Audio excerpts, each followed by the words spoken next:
আসসালামু আলাইকুম ওয়া রাহমাতুল্লাহ। আচ্ছা হুজুর, আপনাকে একটা প্রশ্ন করব। বলো।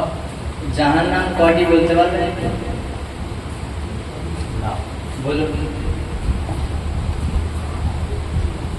খুব সুন্দর প্রশ্ন।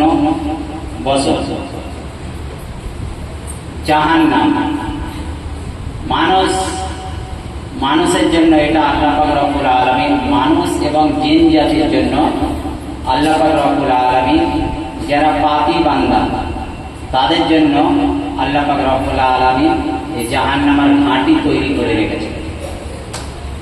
এই জাহান্নাম হচ্ছে একটি, কিন্তু এটা স্তর, দরওয়াজা হচ্ছে 7টি। আল্লাহ পাক রব্বুল আলামিন বলেছেন লাহা সাবআতু আবওয়াব লিকুল্লি বাবিন মিনহুম জুজউন মাকসুম। আল্লাহ পাক রব্বুল আলামিন বলেছেন জাহান্নামের স্তর আমি ভাগ করে দিয়েছি, 7 ভাগে ভাগ করে দিয়েছি। মানে যে যেরকম পাপ করবে আল্লাহ পাক রব্বুল আলামিন তাকে সেই জাহান্নামে সেই শাস্তি আল্লাহ পাক রব্বুল আলামিন তাকে দেবেন। কেননা সকলের পাপ কি সমান? কারোর কম, কারোর বেশি, তাই না? বুঝতে পেরেছি বাচ্চারা? কারোর কম, কারোর বেশি। তো যে যেরকম পাপ করবে আল্লাহ পাক রব্বুল আলামিন তাকে সেরকম জাহান্নামে ফেলে দেবে, কষ্ট দেবে, আযাব দেবে, দুঃখ দেবে, পেরেশানিতে থাকবে। সেই 7টি দরওয়াজার নাম আমরা শিখে নেবো আজকে। শিখবো তো ইনশাআল্লাহ নাকি? 1 নম্বর হচ্ছে হাবিয়া। 1 নম্বর কি? হাবিয়া। 2 নম্বর হচ্ছে জাহিম। 2 নম্বর কি? জাহিম। 3 নম্বর হচ্ছে সাকার। 3 নম্বর সাকার। 4 নম্বর হচ্ছে সাঈর। 4 নম্বর কি? সাঈর। 5 নম্বর হচ্ছে লাযা। 5 নম্বর লাযা। 6 নম্বর হচ্ছে হুতামা। 6 নম্বর জাহান্নামের নাম হুতামা।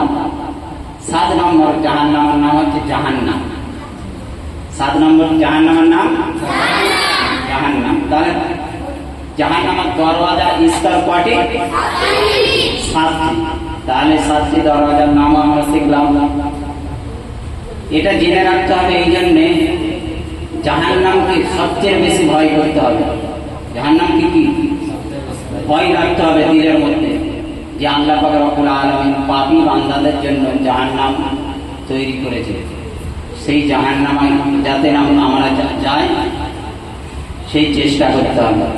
যে জাহান্নামের যাবার যে সমস্ত পাপ করলে আল্লাহ জাহান্নামে ফেলে দেবে, ওই সমস্ত পাপ থেকে আল্লাহ যেন আমাদের সকলকে হেফাজত করে। সকলে বলি আল্লাহুম্মা আমিন। তাহলে আমরা বুঝতে পারলাম জাহান্নাম একটি, জাহান্নামের স্তর 7টি। বুঝতে পেরেছি ইনশাআল্লাহ? আল্লাহ পাক রব্বুল আলামিন আমাদের সকলকে জাহান্নাম থেকে যেন হেফাজত করে। সকলে বলি আল্লাহুম্মা আমিন। আচ্ছা, আমরা জাহান্নাম থেকে বাঁচতে চাই তো? বাঁচতে চাই। তাহলে জাহান্নাম থেকে বাঁচার জন্য আমাদের বিশ্বনবী হাবিবুল্লাহ মুহাম্মদুর রাসূলুল্লাহ সকলে বলি সাল্লাল্লাহু আলাইহি ওয়াসাল্লাম বাঁচার জন্য একটি দোয়া শিখিয়ে দিয়েছে।